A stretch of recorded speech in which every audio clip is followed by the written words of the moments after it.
لا تخلو من غرابه، وهي في سوهاج. اشمعنى منيا وسوهاج والصعيد معرفش، انما المدرس بيعاقب تلميذ عمل حاجه اكيد، بس العقوبه كانت غريبه قوي، لانه بيعاقبه في مدرسه طما في سوهاج باكل البرسيم.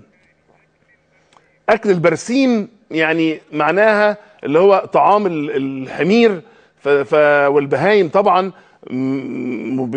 بيوكل الولد حاجه زي كده كنوع من العقوبه والاذلال له.